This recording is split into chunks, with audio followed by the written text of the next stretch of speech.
हम तैयार हैं, लेकिन काम रात में करना होगा। दिन में वन अधिकारी आ जाएं तो मुसीबत हो सकती है। मानवीर ने हामी भर दी। रात को तीनों लकड़हारे अपनी कुल्हाड़ी लेकर बगीचे में पहुंचे। ठंडी हवा चल रही थी, चारों तरफ घना सन्नाटा था। मानवीर ने घर पर सोने की कोशिश की, लेकिन नींद आई तो एक अजीब सपना देखा। वह देखता है बगीचे के बीच में एक औरत खड़ी है, सफेद कपड़े, बिखरे बाल और आंखों में अजीब चमक।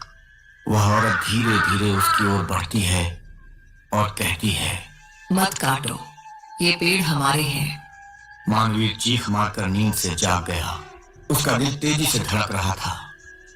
उसे पसीना पसीना कर दिया उस सपने ने। क्या ये सपना ही था या कोई चेतावनी? रात का समय था, चांद बादलों के पीछे छिपा हुआ था। गोमती नदी के किनारे हवा सरसराती हुई बह रही थी। चारों तरफ सन्नाटा था, मानो जंगल और बगीचा सांस रोके खड़ा हो। तीनों लकड़हारे मानवीर के बगीचे में पहुंचे। आसमान में कौवे कांव कांव कर रहे थे, जैसे उन्हें पहले से खबर हो कि कुछ अशुभ होने वाला है। भाई, ये जगह तो सच में अजीब लगती है। इतना सन्नाटा मैंने कभी नहीं सुना। चुप रहो, सुबह होने से पहले हमें निकलना होगा। लकड़हारे पेड़ों की तरफ बढ़े। पहला वार कुल्हाड़ी का आम के पेड़ पर पड़ा। गूंजती हुई ठक ठक की आवाज चारों ओर फैल गई। जैसे ही दूसरी बार कुल्हाड़ी गिरी, अचानक बगीचे में ठंडी हवा का तेज झोंका आया। पेड़ की शाखाएं अपने आप हिलने लगी। पत्तियों से अजीब सरसराहट की आवाज आने लगी, जैसे कोई कानों में फुसफुसा रहा हो। ये कैसी आवाज है? लगता है जैसे पेड़ खुद बोल रहे हों। तीनों एक पल के लिए रुक गए, लेकिन फिर हिम्मत करके पेड़ काटते रहे। तभी अचानक स्मशान की दिशा से ढोल और शंख बजने की आवाज आई, जैसे कोई अनजाना अनुष्ठान हो रहा हो। लकड़हारे ठिठक गए, उनकी रूह कांप उठी। ये आवाज रात के इस वक्त?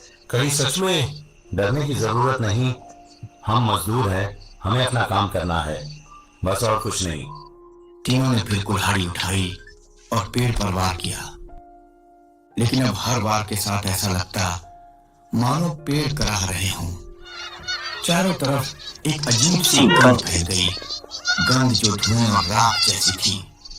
तभी अचानक नंदराम ने देखा पेड़ की छाया जमीन पर लंबी होती जा रही है, इतनी लंबी कि वह मानवीय आकृति जैसी लगने लगी। भाई देखो, ये छाया इंसान जैसी लग रही है। राजन और फकीरा ने भी नजर डाली, और सचमुच जमीन पर काली आकृतियां हिल रही थीं, मानो वहां कोई अदृश्य प्राणी खड़ा हो।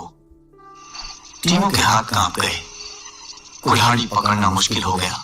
मुझे लग रहा है हमसे बहुत बड़ी गलती हो रही है।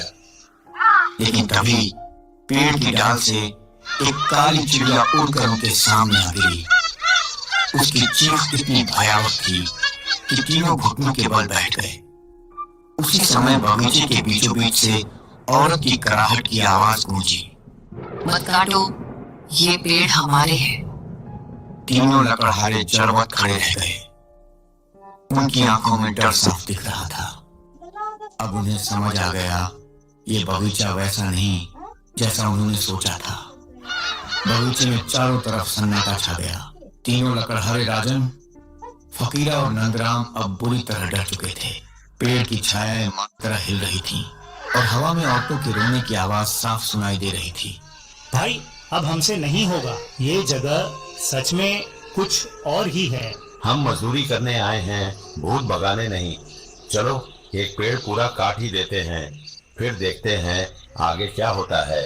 राजन ने हिम्मत जुटाकर कुल्हाड़ी उठाई और पेड़ पर जोर से वार किया। जैसे ही वार पड़ा, पेड़ से खून जैसी लाल रस की धार बहने लगी। अरे ये क्या है?